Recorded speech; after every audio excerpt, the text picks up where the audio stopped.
Baik, salam damakia. Perkenalkan di sini kami dari kelompok 5 akan mempresentasikan hasil diskusi kami. Yang pertama, saya sendiri, apa yang tepat negara, saya akan menjelaskan tentang proses diagnosa. Yang pertama, pendahuluan. Pendahuluan di sini terbagi menjadi 3. Yang pertama, organisasi berada di antara lingkungan yang mengelilingnya. Yang kedua, pengaruh globalisasi. Yang ketiga, pengaruh pengembangan teknologi.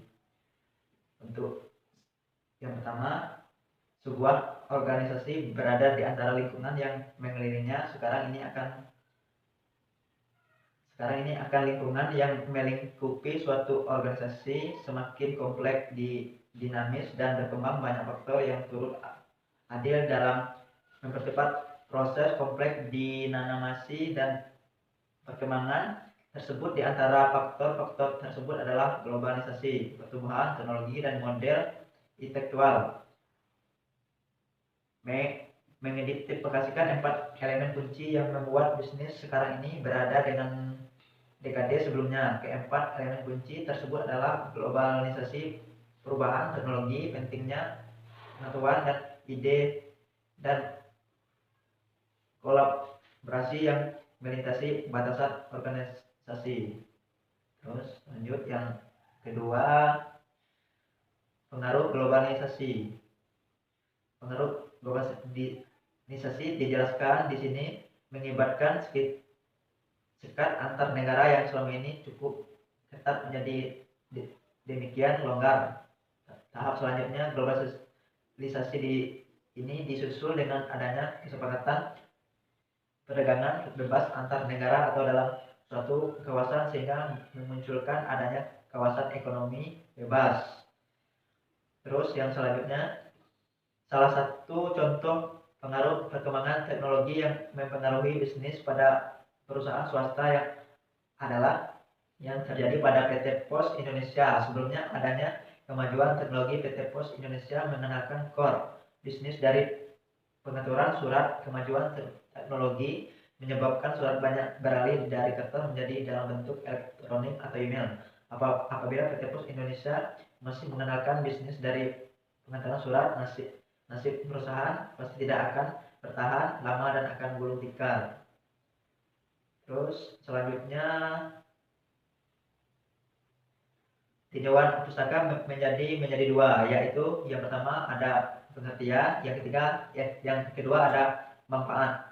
Yang pertama, pengertian. Nah, di sini dijelaskan diagnosa organisasi merupakan suatu hal yang penting bagi organisasi dalam kaitan dengan perubahan. Langkah pertama dalam perubahan adalah mengenali organisasi untuk menentukan perubahan apa yang diperlukan oleh organisasi tersebut. Penentuan fokus apa yang akan dilakukan perubahan menentukan sukses tidaknya perubahan itu sendiri. Oleh karena itu, langkah pertama dalam perubahan ini adalah membuat diagnosa terhadap organisasi. Banyaknya definisi yang telah diungkapkan oleh para pakar terkait pengertian diagnosa organisasi menyatakan diagnosis organisasi merupakan isu yang penting dalam perubahan dan perkembangan organisasi. Terus yang kedua, manfaat diagnosa organisasi dapat diringkas sebagai berikut. Pertama, memudahkan dalam memahami dan mengidentifikasikan permasalahan organisasi dan hubungan dengan perubahan lingkungan. Kedua, membantu dalam merancang intervensi yang diperlukan bagi organisasi untuk meningkatkan kinerja. Yang ketiga, membantu merancang bagaimana melakukan perubahan dalam organisasi.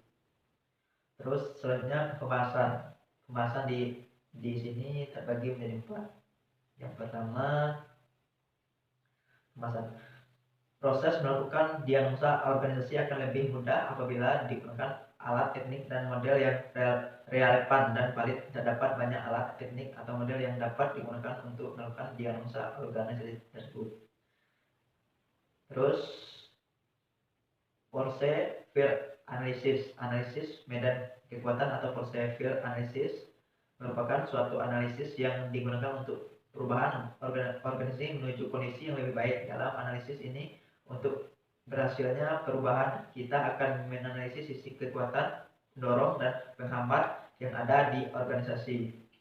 Dengan mengetahui kekuatan, pendorong, penghambat kunci, organisasi akan menggunakan kekuatan, pendorong kunci, dan mengurangi hambatan kunci untuk mengefektivitaskan perubahan. Terus lab fit model. Nah, model ini mengategorikan variabel menjadi 4 variabel, yaitu struktur tugas, teknologi, dan sumber daya manusia. Terus yang selanjutnya open system theory. Beberapa model diagnosis organisasi menggunakan teori open system ini sebagai asumsi dasar. Premis dari teori ini adalah organisasi dianggap sebagai sistem sosial mempunyai ketergantungan dengan lingkungannya. Sebagai suatu sistem, model ini memandang adanya siklus yang meliputi input, transformasi, proses, dan output dalam suatu organisasi merupakan hasil dari proses input digunakan output nantinya akan menjadi umpan balik input. Selanjutnya perubahan akan dilakukan suatu organisasi. Terus yang selanjutnya model ini McKinsey 7S framework. Model ini dikembangkan oleh perusahaan konsultan McKinsey dan company berdasarkan hasil riset harapan yang telah dilakukan pada industri dan bisnis. Pada model ini menjadi 7S. Ketujuh variabel tersebut adalah struktur, strategi, sistem, skill, style, step, dan fluid atau nilai. Terus selanjutnya diagnosis tingkat individu terbagi menjadi 3. Yang pertama input komponen. Input komponen yaitu yang pertama bentuk organisasi, yang kedua bentuk kelompok. Terus yang kedua desain komponen tingkat individu, yaitu yang pertama skill, yang kedua identitas tugas, signifikan tugas, otonomi kerja. Yang terakhir output komponen tingkat individu, yaitu terbagi menjadi 2. Yang pertama karakter pribadi, yang kedua kinerja individu. Assalamualaikum, salam bahagia. Di sini perkenalkan saya Anfal Kabel Kiranama. Ini 2016-008411 akan melanjutkan topik presentasi dari teman saya Kento. Baik, langsung aja. Selanjutnya itu dengan diagnosis tingkat kelompok. Diagnosis tingkat kelompok yaitu dengan ada 3. Yang pertama itu input kelompok. Nah, di input kelompok ini terbagi, maksudnya ada di dalam perusahaan seperti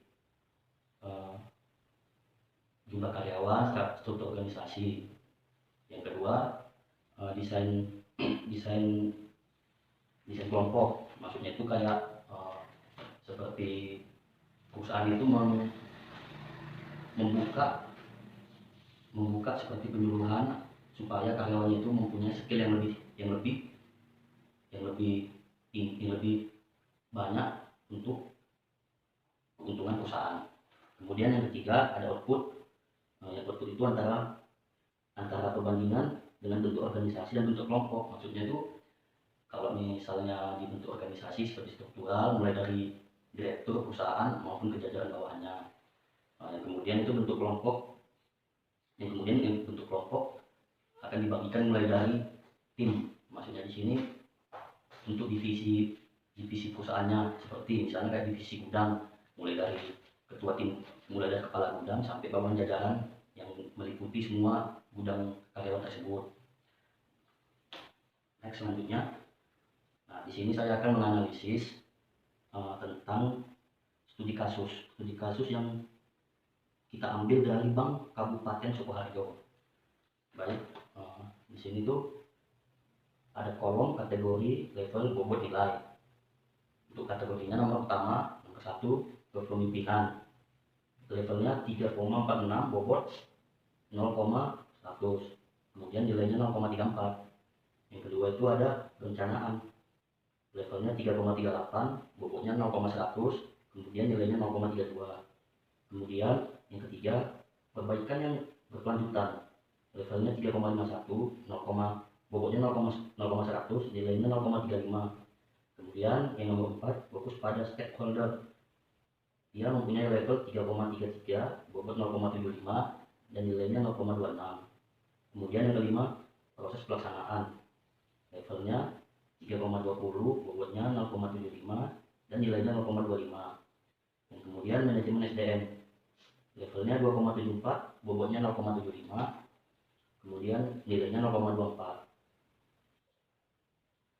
Kemudian manajemen sumber daya dan informasi. Levelnya 3,19, bobotnya 0,75, nilainya 0,24. Yang terakhir itu hasil kerjanya. Jadi maksudnya yang digabungi organisasi dari yang penilaian organisasi Bank Soekarno tersebut, penilaian terakhirnya untuk levelnya 3,61, yang bobotnya 0,400, kemudian yang nilainya 1,44, dan nilai rata-rata hasil diagnosis organisasinya bobot 1,00, nilainya 3,41.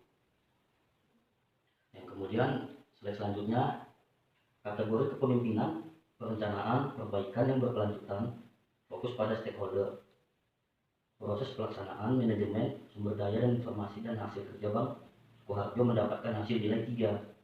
Nah, maksudnya yang nilai 3 itu kan rata-rata level dari Bank Sukoharjo itu kan kebanyakan 3. Jadi mereka mengambil garis bawahi level dari level Bank Sukoharjo tersebut kebanyakan dari 3, sekian. Jadi mereka mengakumulasikan, kurang lebih seperti itu maksudnya.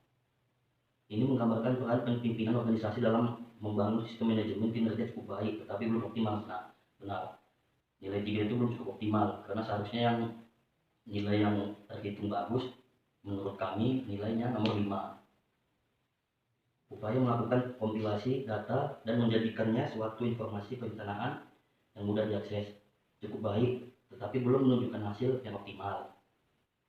Koordinasi antara fungsi, pembagian beban kerja sudah proporsional. Yang selanjutnya, studi kasus. Untuk yang selanjutnya itu kesimpulan. Dengan kata akhir kesimpulan dari presentasi kami ini berkaitan dengan proses diagnosa yang kami buat adalah hasil di atas belum mencapai maksimal. Ini menunjukkan manajemen strategis yang dilakukan organisasi tersebut belum tepat dan perlu diantaranya disebabkan adanya visi yang tidak jelas. Visi yang tidak jelas ini maksudnya yang dari berkaitan dengan contoh kayak Pos Indonesia tadi, terus Bank Sukoharjo yang saya baca tadi. Nah, itu salah satu penyebab tidak jelasnya karena tidak menghasilkan data yang tepat dan akurat. Tidak adanya indikator yang jelas, keterbatasan kemampuan dari pimpinan lembaga tersebut maupun keterikatan aturan birokrasi. Nah, maksudnya keterikatan aturan birokrasi ini seperti kebijakan dari pemerintah. Pemerintah membuat peraturan untuk para pelaku ekonomi atau perusahaan supaya diatur untuk keuntungan ataupun pembagian lainnya, seperti adanya pasal, kemudian undang-undang supaya agar dilaksanakan dengan baik dan tertib. Kemudian sehingga dengan perubahan yang dilakukan dalam peningkatan pelayanan publik dengan pemanfaatan teknologi dan peningkatan pengetahuan, anggota organisasi akan mengancam kedudukannya. Ya pasti, karena jika zaman sekarang tidak memerlukan teknologi, otomatis akan kalah bersaing dengan perusahaan yang lainnya. Tidak bisa zaman sekarang dibuat menggunakan teknologi. Memang sebagian besar, sebagian kecil ada yang masih menggunakan teknologi tradisional seperti kayak pembuatan obat, jamu, atau mungkin kayak pembuatan home industri, seperti pembuatan ya banyak minyak obat atau herbal. Tapi jika mereka mengikuti zaman sekarang, tidak akan bisa bersaing dengan teknologi yang maju untuk zaman sekarang ini, karena masing-masing perusahaan itu berlomba-lomba untuk meningkatkan kualitas dan hasil karyanya. Kemudian di sini diperlukan evaluasi di dalam lembaga organisasi tersebut. Ya jelas, biasanya setiap tahun itu atau setiap per 3 bulan perusahaan akan mengevaluasi mana bagian-bagian yang harus diperbaiki, mana bagian-bagian yang harus dikurangi. mungkin juga belum berjalannya reward dan punishment atas pencapaian kerja individu maupun kelompok dalam bagian dan fungsinya, sehingga menyebabkan orang yang bekerja di organisasi tersebut tidak ada tanggung jawab dan beban atas pekerjaan yang dia kerjakan. Ya sangat wajar, karena kalau misalnya karyawannya tidak bekerja dengan maksimal, ya otomatis perusahaannya juga akan merugi. Dan sebaliknya, jika perusahaan tidak berbuat adil kepada karyawan, maka jelas bebannya makin berat. Seperti contoh, semakin kecil beban kerja karyawan, maka tingkat kepuasan karyawan semakin meningkat.